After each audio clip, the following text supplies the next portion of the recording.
So I'm here to talk about designing for virality. I work at Get Social, and we provide social technology, the underlying technology for mobile games and mobile applications.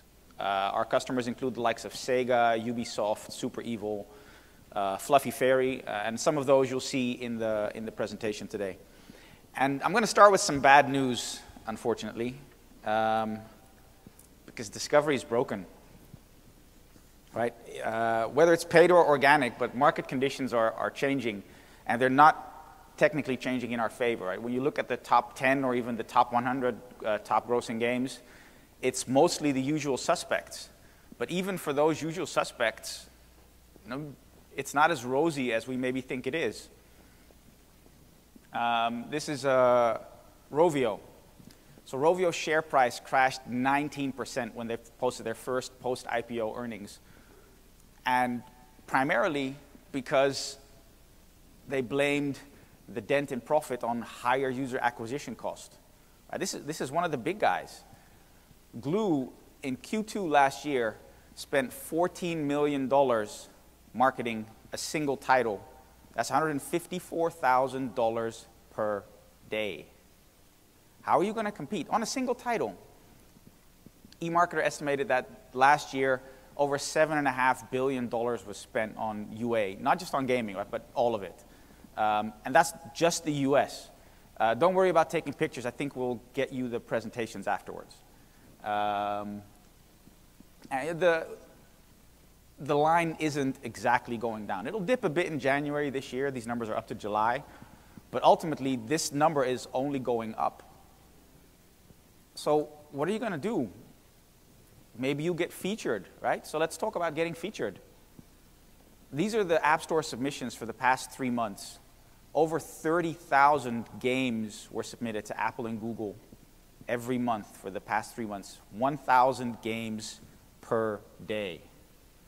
So how are you going to compete? How are you going to stand out?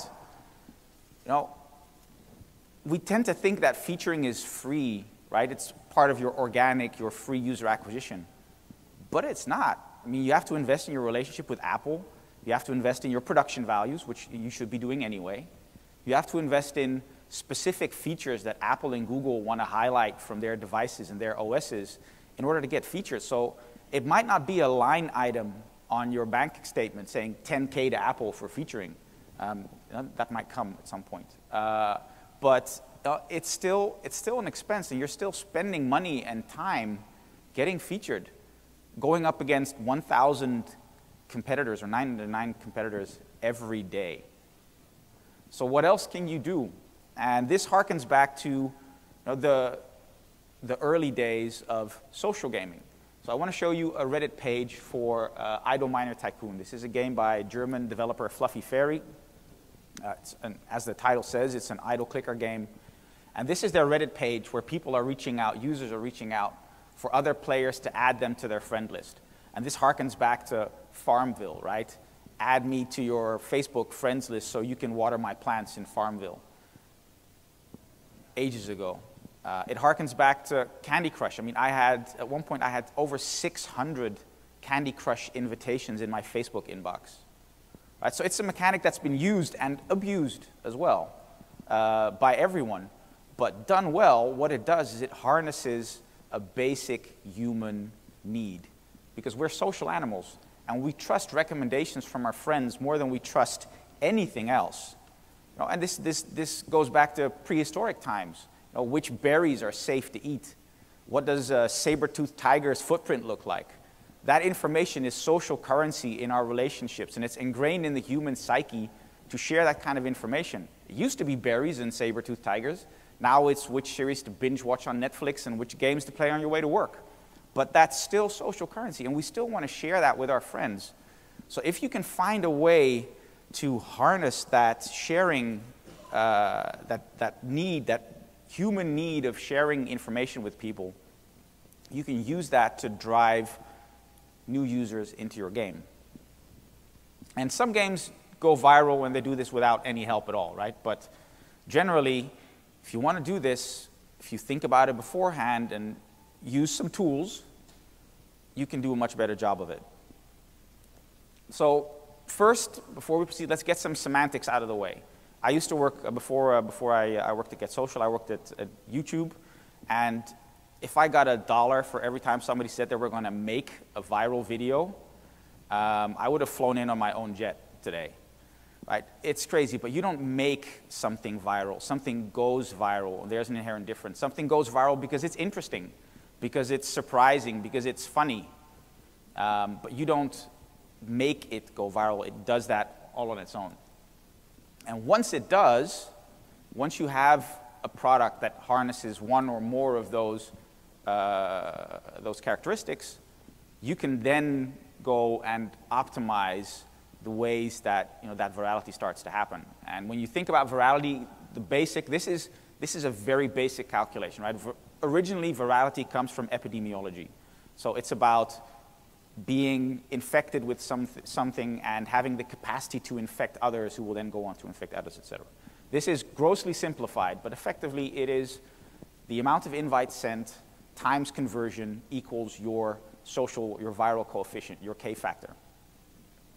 And there's ways that you can influence those variables to maximize your viral coefficient. There's also another very, very important part in your virality calculations, and that's cycle time. So that's the time it takes from when a user first engages with your product to the point where he's effectively referred a friend and that friend starts using the product. Think of it as incubation time. The shorter you can make that cycle, the more powerful that first formula is going to be. And there are ways for you to engineer this, right? So you can build features into your game that will let you optimize for virality in the same way that you do for monetization and retention. So first, obviously you need to have a sharing mechanism, right? You can rely on people telling each other, but if you have effective ways for people to share your content with their friends, it's going to make life a lot easier for you. And then you need to optimize the funnel. And after this, we'll go into all the different ways that you can do to optimize the funnel. The big part is I, right? So the amount of invites sent. And that's effectively influenced by two things. How many users you have that are engaging with the sharing mechanic and are sending out invites, and the amount of invites that are sent out per individual user. And we'll get to how you can optimize for that. And then the second part is C, your conversion. And your conversion is how many people are clicking through on the message that they get to check out your game from their friends to the App Store. That's one part. The next part is your App Store conversion itself, but it's also their open and engagement rates of those users once they've downloaded your application. And we'll get into how to optimize for all of this. So first, increasing I, right? Increasing the amount of invites sent. You want to make your sharing mechanic really, really easy to find. Right? Don't hide it in the settings menu somewhere or something else. So look at the Sonic example. It's right there front and center on their game's main screen. So it's really easy to find. Doomsday Clicker from Pickpocket, they actually did an amazing job. So what they've done is they've highlighted multiple paths for users to interact with the sharing mechanic. So through destroying the world, right? The purpose of the game is to destroy the world, and as you do, you level up your mutant base, and you get stronger and stronger, and your financial output increases. Every time you destroy the world, you have an option to share that with friends. Every time you unlock a new henchman, you have an option of sharing that with friends. And then there's a separate part of the interface in the game itself where you can invite friends as well. All of this takes you back to the same sharing mechanic. So it's just creating multiple ways for people to engage with the same mechanic. And then what you need to do is you need to capitalize on the highs of your user, right? So a great example is destroying the world. In Doomsday Clicker, you destroy the world in fun and interesting ways. Robot overlords, locust plagues, tsunamis. And every time you do that, you can send a message to your friends highlighting how you've destroyed the world and pulling them into the game. But also, if you just set a high score, if you just unlocked a new level or leveled up your character or found an epic piece of loot, those are all moments when your player is high on your game. He's having a great time. And that's the moment where they want to share that with friends. So make sure that when you have those moments, that's where you present your player with the opportunity to share. So they can find your invite mechanic. The next step is explaining the benefits. right? So making them understand why they need to invite their friends and what the benefit is to them. So this is face up. It's charades with selfies. Don't play this with strangers. It gets very ugly. So you play this with your friends, and that's a clear benefit, right? V&G, they have Dead Target, a zombie shooter. So they tell their players, you know, recruit more soldiers, get more gold, win the war. Again, benefits explained. Fluffy Fairy, Idle Miner Tycoon. Here, for every friend you add, you get a bonus on your financial output. So there's a clear benefit to you playing the game and then playing it with your friends. Reducing friction. So there are multiple ways you can have a sharing mechanic, and these are three. So native share is one option. You can use the native sharing functionality that's available on Android and iOS. It pulls up this sheet or this screen with PayPal and hands. Who uses Android Beam? Right? I mean, there you go. Nobody talks to their friends on Dropbox, right, or PayPal. The second option is Uber's model, using codes. We were talking to a big e-commerce company, and the problem they had with their code mechanic, and it was good and bad, but they were estimating that 30% of their referrals went unredeemed because people just didn't enter the code. They forgot to enter the code in the sign-up process. That's bad because the user who sent that code is now missing out on their discount, and they feel screwed. The user who didn't enter the code missed out on their discount, they feel screwed. But for the company, it was good because, well, they had 30% less discounts to give away. But if you're a gaming company and you're giving away virtual goods, there is no cost to you. So you want to make sure that you have a system where that rewarding happens every time so that people are happy. And that's the third option, where you integrate with a tool. Doesn't have to be ours. There's others as well. That interfaces, in this case, directly with the chat applications on the user's phone. So you funnel them directly to those applications that people are using to share. Incentivized sharing. So this is, on the left we have Sega. So there, every week you can invite up to 5 friends, and the rewards get bigger every time. But at the end of the week, it resets. So if you've only invited 4 friends that week, and you've sent out that 5th invite, but they haven't installed yet, you're going to be chasing him because you want the epic chest. PoCap Studios have a game called Castle Cats. It's like an idle questing game. They have a mechanic where they introduced a unique piece of content to the game that you could only get if you were inviting friends. This had the added benefit of engaging both new players who wanted a piece of epic content and mature players who are completionist to share. And as a result, their sharing, their conversion went up by 15 times, so 1,500%. Contextual onboarding is another great way to do this. So this is decreasing the friction and increasing your conversions. This is face up. Here, if you're clicking on that link as a user, post install, and when you open the app, you get delivered directly into the session with your friends. So you can start to play immediately. That way, there is no friction for the incoming user, and their experience is that much better. Contextual onboarding, this is another great example. This is a racing game. The game isn't out yet, but the developer has graciously sent us these screenshots. So I can challenge my friends to beat my track time, or in this case, my long jump distance. But in a racing game, chances are, if you just downloaded the game, you're far behind me in terms of the upgrades to your car and stuff like that. So in this game, you'll actually borrow my car, and then you can have a practice run before you go and you start playing. So this does 2 things. One, it increases the user experience, or it improves the user experience because you're not racing my Corvette with your Beetle. But also, it gives the player a view of late-game content. So it shows them what the game can be if they put in the time and effort. So optimization, and this is something that you need to do on an ongoing basis. A great example of optimization is message optimization. So this is Vainglory. This is actually really clever. You're not allowed to incentivize users for installing your app, right? Apple and Google really hate it when you do that. But what they're doing is they're just telling you what you get as part of the first-time user experience. So it's not incentivization, but it does create a sense of urgency. Results went up by 300% for these guys, conversion. You can optimize your incentive, test different incentives, test your button placement, what goes where, when am I surfacing this, what type of button, what type of call to action am I placing? And you can use it for re-engagement. A great example is tournaments, which I know is the bread and butter of live ops, right? So if you're participating in a tournament, or if your users participate in a tournament, give them the opportunity to use that same sharing mechanic to alert their friends of that tournament. We're seeing around 10–20% of users that come in through invites are actually users who already have the app, and they're re-engaging. And in most cases, these are lapsed users. These guys have been inactive for 72 hours or more. So you're re-engaging users that have lapsed temporarily back into your game. So to summarize,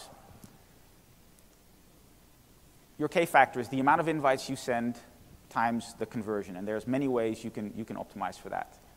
You need to have a sharing mechanism. It needs to be easy to understand, easy to use, and easy to find. You need to be deliberate, right? This is not an afterthought. If the games that we work with, those who have thought about sharing and where to put it and how to use it from the start are getting markedly better results than those that don't. And finally, you need to test everything. Message, this is no secret, right? We do this for everything, but message, button placement, incentivization, you can test everything and you can start to see how this impacts your game.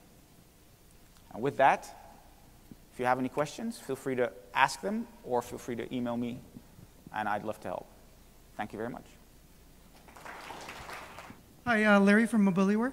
I was wondering, you kind of mentioned the old Facebook paradigm of like invite your friends and things like that. And one of the things I noticed is like if you look at one of the really old games like the Candy Crush and stuff, and like maybe like the Cookie Jam guys, they all do like the Facebook invites mechanism. But then now, more of the recent ones are all native sharing, native invites. So has the way of like Facebook inviting is like now passe? Because they're even deprecating their app invites. I was going to say, so Facebook inviting is passe by definition because they've just killed app invites, or they're killing it on February 5th.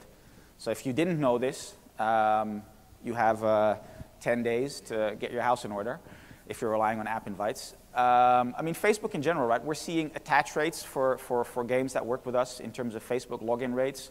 If you have a male-oriented game, 12 to 18% of your players are prepared to log in with Facebook. If you have a female-oriented game, that number is significantly higher, but still less than half of your users are logging in with Facebook. So if you're relying on a platform like Facebook to drive your social engagement, you're leaving 60 to 80% of your users out of the loop, which is painful. So native sharing, we're seeing a lot more of that. More importantly, we're seeing the conversion. So for some of our customers, conversion of, for instance, WhatsApp, which I know is technically also Facebook, right? But conversion of a message sent through WhatsApp versus a message sent through Facebook, WhatsApp converts 70 times better because it's not polluted yet. I have a follow-up on that where what's your opinion of the old paradigm of like you get them on Facebook and then it's kind of like the Farmville where like, I'm sharing stuff with you, I'm like trading hammers, I'm trading lives, all those, like, is that also, because that also relies on Facebook. So if you mention if your login rates are really that low, then only 20% of your guys are actually trading. So therefore, is it better to actually build your own matching system on your side and then go through that expense? And is that worth it? You could build it yourself, or you could call us, and we have one in a box that works and sits right alongside Facebook's. But yeah, if you're ruling out, so let's say you have a login rate of 20%. That means 80% of your players, if you're relying on that infrastructure, 80% of your players can engage with others. We're seeing, and this is not rocket science, but players that are engaging with other players have a significantly higher retention and monetization rate. Right? So for instance, socially invited users across our apps that we work with retain 40% better day 1, 60% better day 7, and 80% better day 30. We have customers with 200% higher day 30 retention for their socially invited users, right? And that's across all channels: Facebook, WhatsApp, Kik, Line, Kakao, SMS, you name it. All right, I'm going to go ahead and actually, we'll take one more question, and then just to remind you what's happening next, it'll be a brief break. And then at 10:30, we're going to have basically train wreck stories. So 3 stories of epic fails in the casual gaming, in the live ops space. So that'll be a fun session. Other questions? I'll ask him, what do you think of Facebook instant games? I mean, I think that's really interesting. It's a space that we're not in specifically, so I don't have a huge amount of insight. But I think it's very interesting in that it happens on Messenger, and we've already seen the success of it with WeChat and the guys like Line and Kik. So it makes total sense. Whether it's not as high end a gaming experience, right? So I haven't seen any mid-core or hardcore titles, but like the really super casual stuff, like Words with Friends and things like that, I think they can live just fine on Facebook Messenger. Okay, then we're going to go ahead and wrap it up. Thank you very much for your talk. Thanks for having me, and thanks for your attention.